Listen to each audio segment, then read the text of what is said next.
Alright, welcome back. Episode 12. Today is July the 13th. Luckily not a Friday the 13th. We're back. Zoom Sports Talk, the zestiest sports podcast out there with the hottest takes. Carter, joined with Frankie and Jake. I guess, for those of you who didn't know us already, even though we do put our face on those weekly graphics, I guess now you can match a voice to a face. Yeah, now you guys got the faces behind the voices, and definitely a new setup, and kind of excited to see how this goes. So let's get right into it, huh? I'm a little happier than the two of them here because, it came to Rome. It did. Like I said last week on the pod, Italy was going to win it. It was a hell of a European final, one of the best finals I've ever seen in, any soccer event. 1-1, England goes up early, first 2 minutes on a great goal. Takes a while, but Italy finally comes back, scores their goal as well.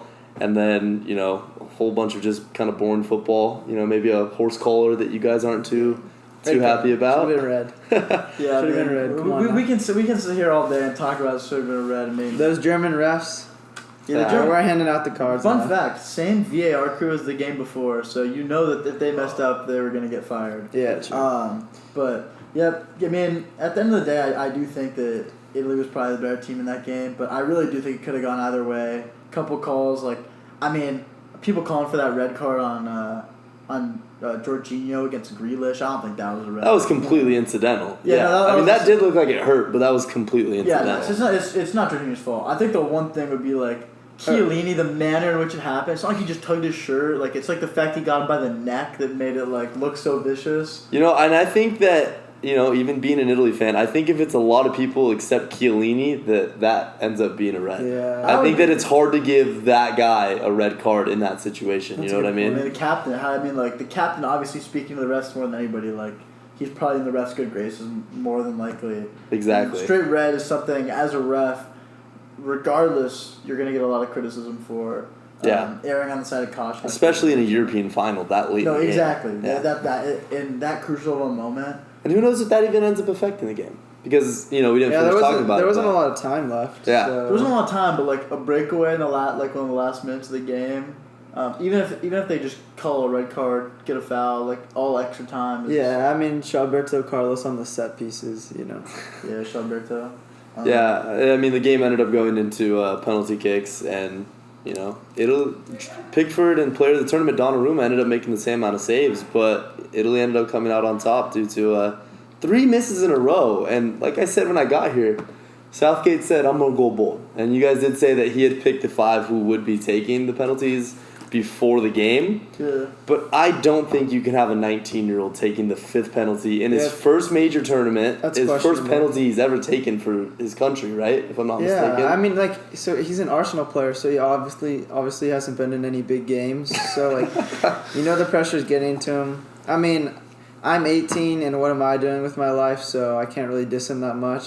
Well, you're running track in college. You got a little. Yeah, you got more to speak for than you two would be of us. the 1950s world record holder. Yeah, my point's made. But I saw the Grealish comments after too, where he's I told him I wanted to take the PK and I just didn't. So you can't really trash on Grealish and Sterling for not stepping up because I was shocked that Sterling didn't take one. The thing is, I feel like. He's not the best clinical finisher. Yeah, Sterling's not the best clinical. The thing is, too, it's you look at guys subbing on Rashford, Sancho. I got a lot of criticism because they didn't get a lot of touches on the ball, but what do you think they're doing on the sidelines before they go in? They're definitely getting warm, getting touches. But that's their first touch of the game, basically. Yeah, but that's so hard to do. Rashford and especially Rashford especially is really good. He made a PK in the World Cup and against PSG in that Champions League.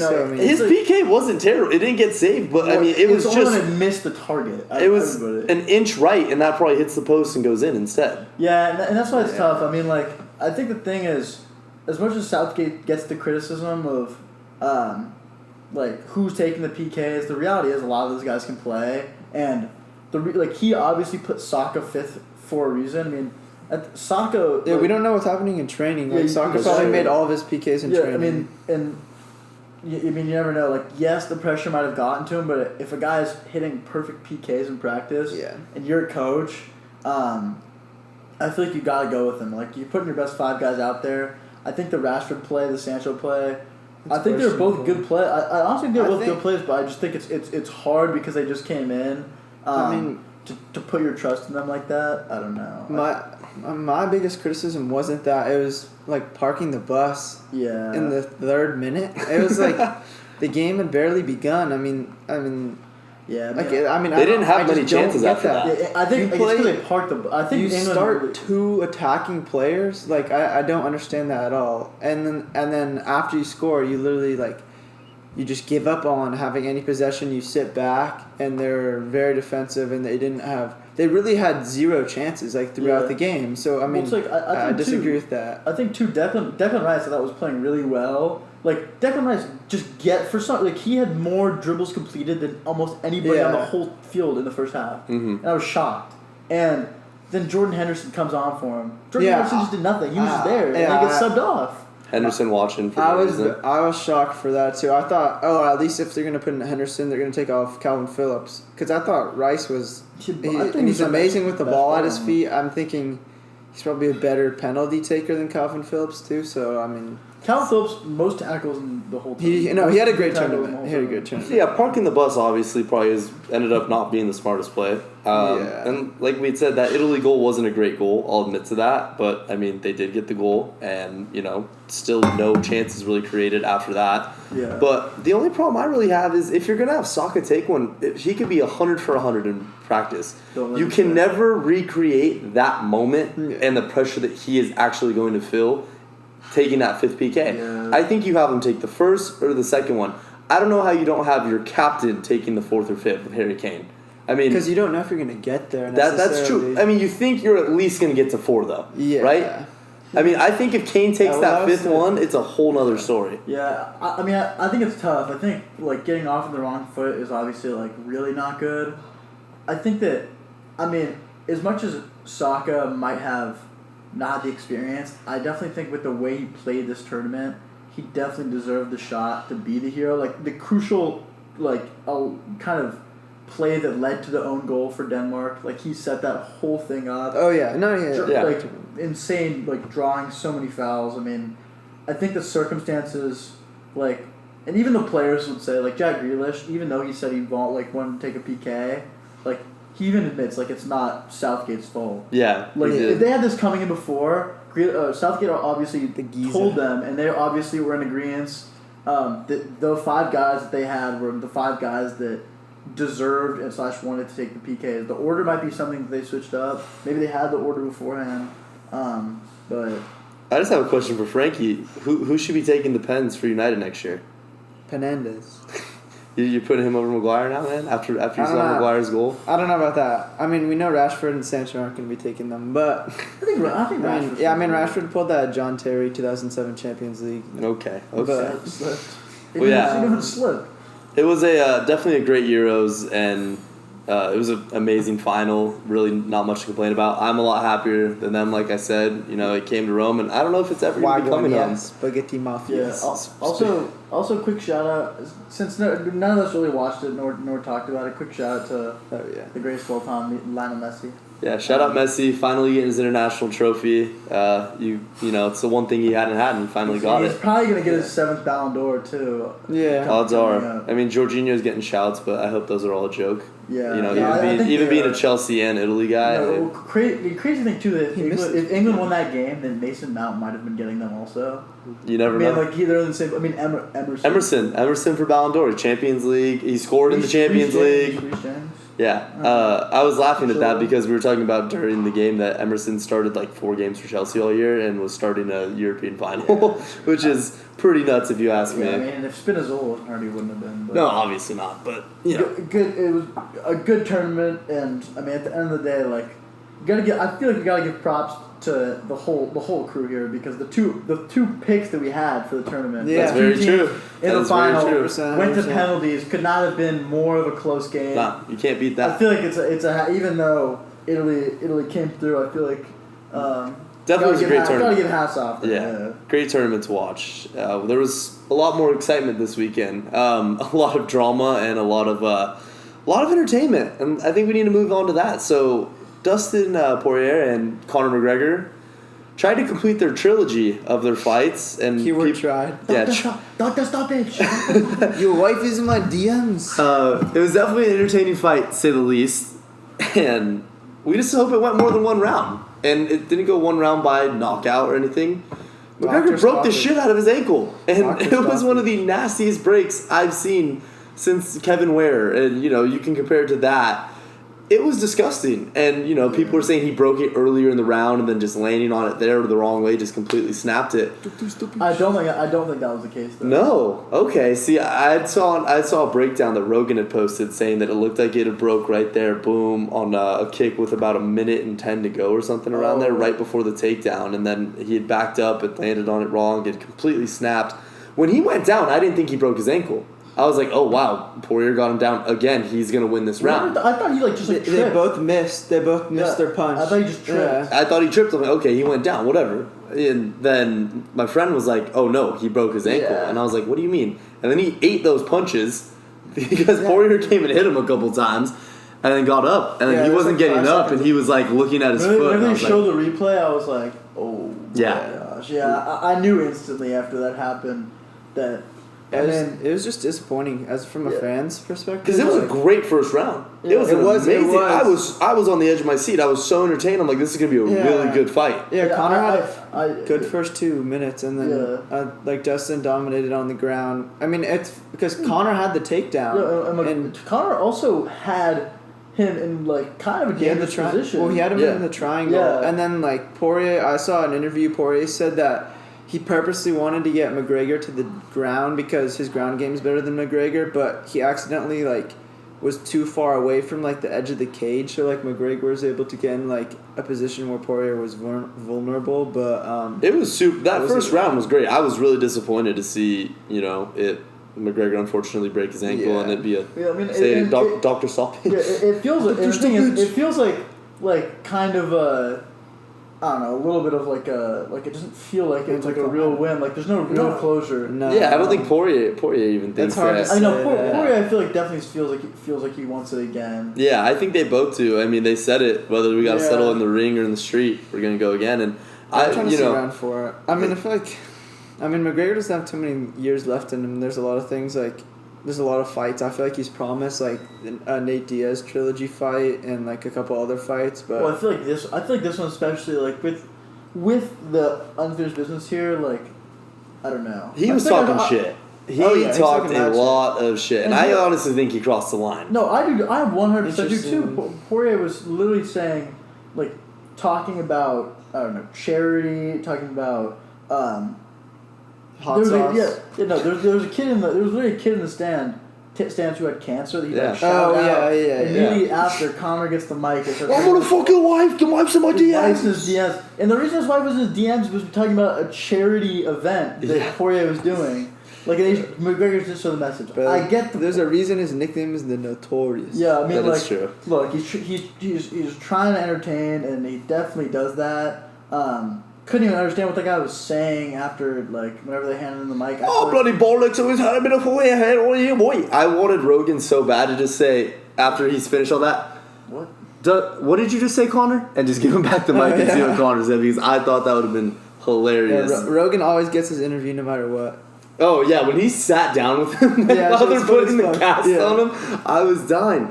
But yeah, the whole, I'm going to murder you, you're going out in a coffin, there's a line between just, shit talking, especially in MMA, you're going in there to try to hurt the other person. But I think when you're fighting due to as a family, he's trying to stay humble. He wasn't talking as much shit by any means.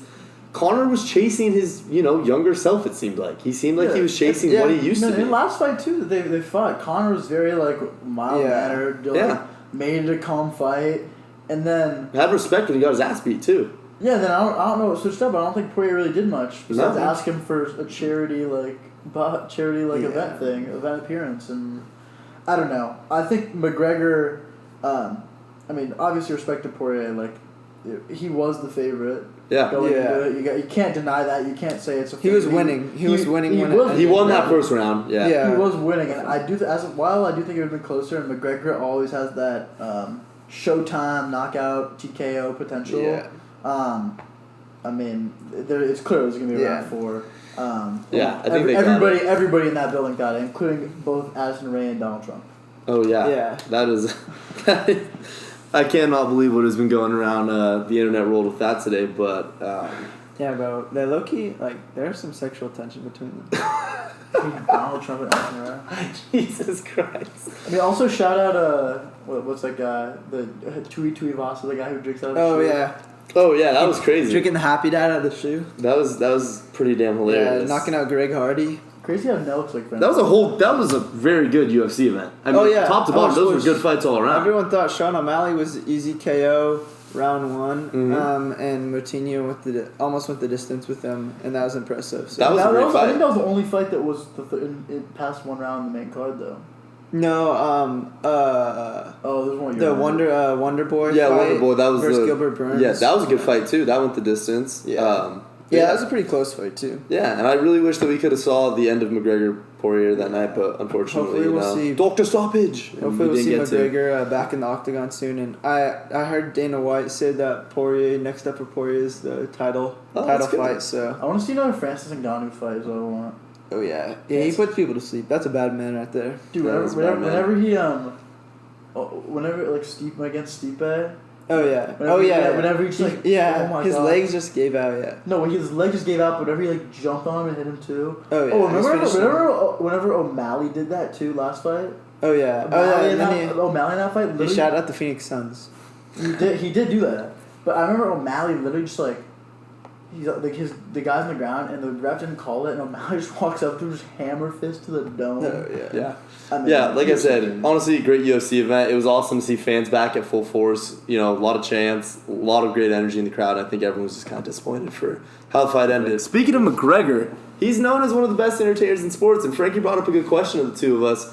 Who is the best all-time and current entertainer in sports? Frankie, this is your question. I'd love to hear your answer first. I got one answer. I don't think it's crossed either of your guys' mind, but there's not a single doubt in my mind that this man is the greatest entertainer of all time. Also, a quick shout out, Michael Jordan, number 2 on my list. Okay, fair. This is your all-time one. This is the all-time.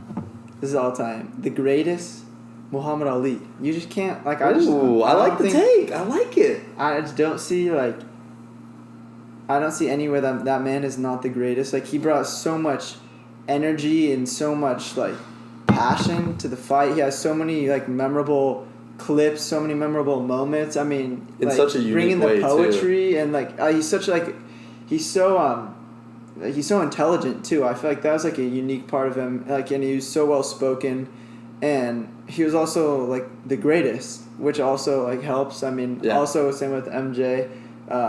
He's in that category. That's why I think Muhammad Ali's the greatest of all time and greatest entertainer of all time, and definitely one of the greatest boxers of all time, if not the greatest. Carter, you want to give us your all-time entertainer?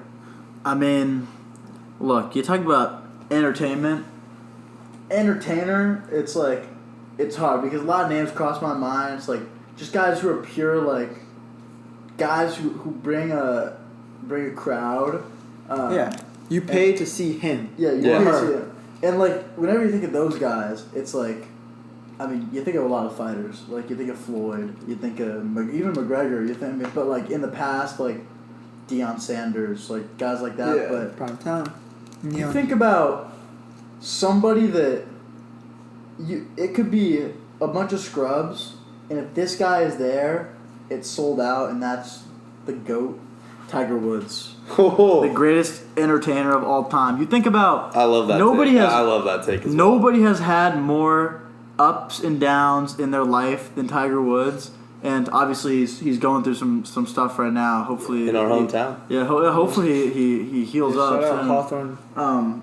Peninsula High. Nothing's ever good. Nothing good's ever come around there. Never good happens back then. But we just lost some viewers. Shout out Penn viewers. This guy has 2016 LeBron moments every couple years. He goes down, and then I remember back whenever he won his the last Masters he won. Nuts. That was insane. Nobody expected anything out of him. He wasn't supposed to make it to Sunday. Yeah, no, and the Sunday Reds were broken out, and the Sunday Reds did not disappoint. might be the ugliest Sunday red shirt he's ever worn with the crew-neck. I do not like that, but... I mean, the thing is, though, like, he's the reason why a lot of people our age play golf. He's the reason why a lot of people go watch golf. He's the reason why, like, golf in America now is so much bigger of a sport than, like so many people play that, I don't know, it's just, like, he is and always will be, in my opinion, the face of golf. He's the face of golf, in my opinion, now, even though he's not playing. 100%. Yeah. I like to add to your point. I feel like people that have never watched golf, don't know anything about golf, they know Tiger Woods. Like everyone knows Tiger Woods. Yeah. You can't not know Tiger, and I love both those picks so far, and I think you guys will like mine as well. And it's another guy who, you know, even when his teams were in the slums, he was still getting a lot of people People would come from all over the country to watch this guy at least once. And unfortunately, I never got to see him play in person. I'm sure you two have, but Kobe Bryant. I was really thinking in my head, like, this guy's 100% saying Kobe. Yeah, you know, how poetic was it the way he went out of the league? I mean, to drop 60 on his final game and literally leave everything is just everything Kobe ever stood for. Yeah, Mamba out, everything about him, everything about his mentality, his work ethic, you know, so many people have looked up to Kobe, and there's a lot of kids our age especially who, and we missed some of the prime years of Kobe. Him and Shaq, we never even got to see play.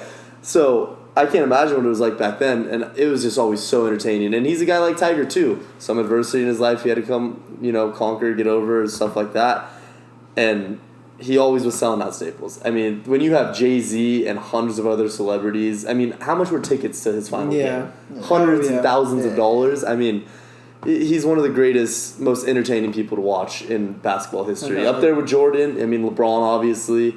I mean, like, and there's a ton of basketball players ran through my mind. I'm thinking, greatest entertainer. Like, even guys like Curry, like, people like if Curry's going off, like, it's just insane. He's so unique that it's like even somebody like Westbrook came through my mind because the passion that people play with. I think Bird Magic. Yeah, exactly. That rivalry was nuts. People thinking about what makes a good entertainer, what's good entertainment. It can be the individual, the swagger, like people like Rodman, who is just like, or like Meta World Peace, just personalities. Or Deion Sanders. Exactly. I mean, he was like Deion Sanders. But in my opinion, in team sports like that, the true entertainers are the ones who just do crazy things night in and night out. And like Kobe, 1,000,000% was that guy. I mean, the thing is, if he was off in a game, like if he did not have a good game, none of the fans had a good time. No, exactly. And it probably meant the Lakers lost too. Yeah. Especially for, you know, like I said, the slum years. I mean, this is the slum years. Yeah, they're back in the slum years now. Hey, whoa, relax. They're back in the slum years. And, you know, we have a second part of this question. It is, who is the current best entertainer of the game? And I can't believe I'm saying this on camera. I can't believe this is being documented. But I will have to give it to Fernando Tatis Jr. because he is lighting up the world of baseball. Him, and I'm not going to knock Shohei Ohtani because what Ohtani is doing will never be done again, I don't think. There will never be a two-way guy that is throwing 100 and has 33 home runs before the All-Star break. I think his numbers are incredible. But the energy that's going on down in San Diego right now, the announcer who just gives call after call after call, and, you know, MLB sucks at marketing, but they're doing a great job at marketing him. It's hard to not say, in my opinion, being a baseball fan, that he's not the most entertaining person to watch. And I hate that he's in the NL West because I hate having to root against him. I hate having to just like the guy because, man, he's just fun to watch. And they market the way they did the All-Star game this year, which was tonight, was really impressive. I mean, I tuned into the home run derby to watch Shohei Ohtani, like just to watch Shohei Ohtani. And 6 million. Yeah, 6 million. it's more than, way more than any Sunday night baseball game. It was crazy the numbers they did last night.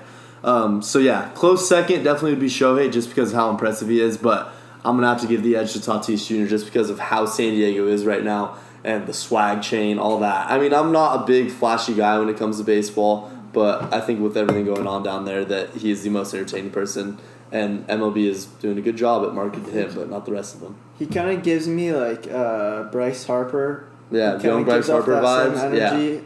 Like Bryce Harper and like 2015, 2016 when he was at the top of his game. He's still a great player. Yeah, he's still a great player, but when he was young, man, he was so fun to watch. He was just like Puig. So unique. When Puig first came into the league, the thing that pisses me off about that is a lot of people criticize Puig for what he did, but now they're praising Tatis for what he does, and they play a very similar style. But you know, times have changed. So, when do you want to give us your current star of the game or entertainer?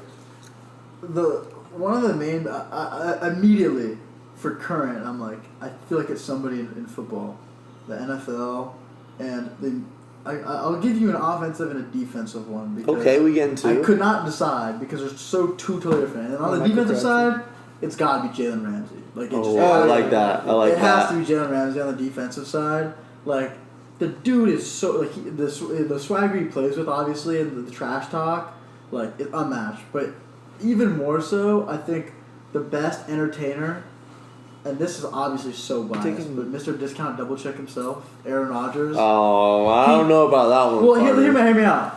People might not agree with it, but this guy pulls off crazy moments and acts like it's nothing. That's very true. He does nothing. It's so cold. But, it's so cold in the same way that Jordan did it. Yeah. It's so cold in the same way that even like Brady has once upon a time done it. Like it's nothing to them. And I don't know. The only thing I got to say to that is I don't really love his cold demeanor if you're going to watch him as an entertainer. I'd kind of rather watch Mahomes throw a ball 80 yards and then scream in people's faces. That's true. And that's just kind of like how I watch the game, how I like watching the game. And when I think entertainer, I mean, don't get me wrong. I think Rodgers is one of the best quarterbacks in the NFL, and I love watching Rodgers, and I think he's better than Brady and probably still better than Mahomes. But I think if right you're now, going to... all time. Right now, I think Rodgers still has it. Yeah. But I know I'm not yeah, discounting. I think it's hard to say that Rodgers is a great entertainer to the game, if you know what I mean. Like Shohei's a very humble guy, and I think his whole entertaining thing is the fact that he throws 100 and can hit a ball 500 feet. Yeah, exactly. Hitting them to like the fifth deck in T-Mobile Park, like it's nothing. Everyday thing. Field. I like both those takes though. I do like both those takes. Yeah, I feel like Jalen Ramsey's obviously like that guy's always been very outspoken. Like, I can lock up anybody. Like, I'm gonna hold your favorite receiver to 2 receptions. Yeah. And he does for the most part. Yeah. So who's the current for you? Quickly, I want to shout out. I feel like OBJ is like a big entertainer. I feel like people forget. Yeah, like that man. He likes taking number 2 on his chest, which is kind of weird, but like. We're just gonna go back to his LSU days. Number 2. Oh no, he wore 3 at LSU. We're gonna forget about that. Like OBJ's, his like career like instantly took off after that catch, and he found a way to market himself off that, and he's still a great receiver. He was having a great season until the injury, and I think he's I feel like he's a little underrated now. I think he's gonna have a good season next year. Also, Florida Brady is up there, but definitely for me it's LeBron James still. I mean, King James with the shoes. Space Jam coming out this Friday. He literally is. He's a movie star. He literally is a movie star. He's like hosting shit, and he has his own movie. Milf and Dilf on his Instagram. Yeah, caption of the year. That's what he said. Yeah, him and his wife and his Milf and Dilf. He's pulling up to Bronny's games with Drake, even though Drake has ulterior motives. It's still like.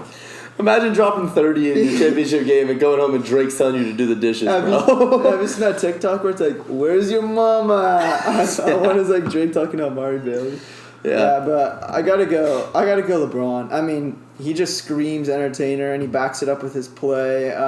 So I gotta go LeBron. It's a no-brainer for me. When you're literally a freight train at 36 years old. Yeah, the only thing he doesn't have going for him is the hairline, but it's okay. Yeah, the receding hairline, and he sat out this summer for the 2020 technically Summer Olympics. That might be needing him. And that transition was perfectly into our next topic. What's going on with the USA basketball team? I mean, nice bounce back win today against powerhouse Argentina. Who also, mind you, got blown out by Nigeria too. Yeah. I mean, they have Messi and Aguero, so yeah, that's good enough. I mean, Quite honestly, I think that Argentina can handle back-to-back blowout losses after that Copa America win. No, they do not give a shit. But the thing is still, what's going on with Team USA is 2 things.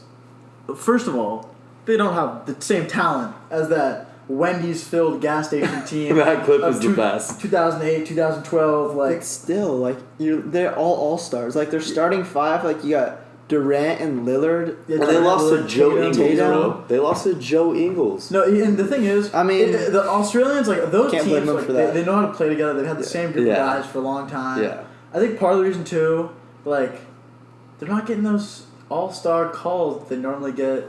in like the NBA, and that's a point that a lot of people have brought. Like, they're not getting the same all-star treatment because like this is international basketball. I mean, also I think that as much as we could say, oh, it's 5 all-stars, they should win every game. I mean, they probably don't have too much team chemistry. Yeah. Guys that are a hodgepodge of some veterans who aren't really getting minutes. And Yeah. new guys like Zach LaVine and Tatum, Lillard, Bam, who are like, even like I think they're still building. They're going into the spotlight in Team USA for the first time. Yeah. In the NBA, they all have the ball in their hands all the time. They're the star, and like it's weird adapting to that new environment. That's why I feel like it's a little bit part of the reason I think the Nets' big three didn't work out succeed, even though I mean they had injury problems. Yeah, I mean at first they weren't really playing. They well. didn't gel together because like they all have egos. Yeah, personally, I think that the U.S. is going to be fine. They're ultimately going to end up winning the gold, and I was going to go ahead and give that as my lock of the week, but I think that's a little too far advanced to give. But that'll move us perfectly into that. Frankie, you suffered your first loss. You did. I mean, I was hoping you'd go like 20-0 and then it'd come to an end, but so that happens when you think it's coming home. So, would you like to lead us off with your lock of this week? I will. I got my lock of the week is. It sounds like it's not going to happen this week, but both games are happening this week. Suns and 5 is my lock of the week. Ooh, okay. Plus 275. Bet on that, all right? I'm telling you, bet on Plus that. Plus 275. That's good value, too. That's good value for your pick. D-Book wants to get home to Kendall as soon as possible, so Suns and 5. I like that. Carter? Washington. They're going to lose tomorrow, probably. For some reason in my head, I was thinking, like, oh, man, it'd be so funny if I bet on, like, Antetokounmpo to score, like Thanasis Antetokounmpo to score. Yeah.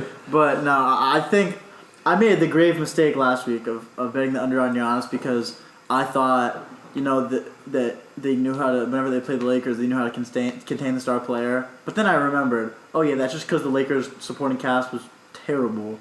And there's a bunch of mailmen. Yeah, exactly. Drew Holiday playing well. Chris Middleton hasn't even had like an absurdly insane game yet. No. So if he gets hot, that's gonna be scary. I think Giannis next game going comfortably over 30, so I'm gonna bet the over on him. I was thinking points, rebounds, assists combined over 2.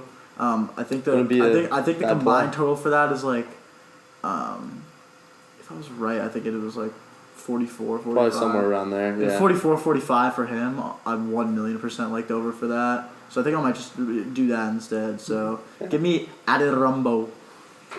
I'm also sticking in the NBA. I'm going with that same game, and I'm taking Suns. Don't have too many choices out now that all these sports are over. Yeah, exactly. We're running out of options, but I'm taking Suns plus 4. I honestly think they're going to win outright. If you want to sprinkle a couple bucks there on the money line, do it. But I think plus 4 is a safe pick. I really can't see the Bucks blowing them out or anything, and like I said, I have the Suns winning that game anyway, so can't really see that getting out of hand. But coming to an end to our first episode with this format, and I liked it so far. I don't know about you guys, but I enjoy the camera being here, and it's definitely had some a new vibe. And I want to go ahead and hear your guys' hot takes for the week. You, man? A lot of things I was thinking about in my mind. I was like, do I want to do something from the Euros, something from the NBA? What do I want to do? And I was thinking. And I think what I've realized is I kind of think it's got to be something from the Euros because I paid so much attention to it, and I think, you know what, I got a good handle. This is a very hot take, I think, and I was saying this earlier, but the midfield for the team of the tournament was Jorginho. Wait, are you gonna go bold? No, I'm not gonna go too bold. But the team of the tournament, let me Jorginho. it was the Jorginho, Pedri, and Højbjerg. Yeah. And quite honestly, I don't think any of those 3 should have been in the team of the tournament. I think it should have been 3 different ones. I think it should have been. I mean, Forsberg was my primary. I think that Wijnaldum should have been in it, even though Wijnaldum had a really good short-lived. Yeah. And then out.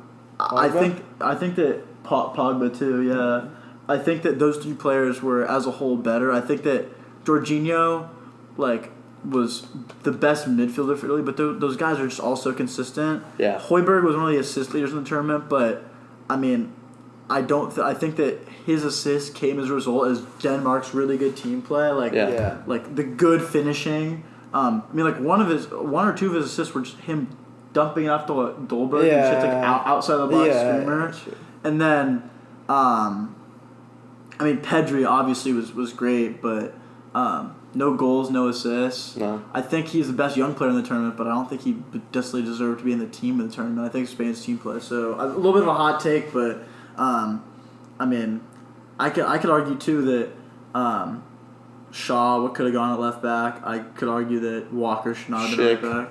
Up Schick, top, yeah, Schick, yeah. Schick up top where Lukaku was like a lock, I think, in my opinion. Yeah. So, I mean, Agreed. realistically, it could have changed half the players, and honestly, like, could have switched out Donnarumma with Sommer, but like Donnarumma for that, I mean, he won player of the tournament for what he did in the end, and like Yeah. could have deserves that, but a little hot. I mean, I feel like the Euro committee got it wrong. The fans might disagree with me, but Oh, I like the take.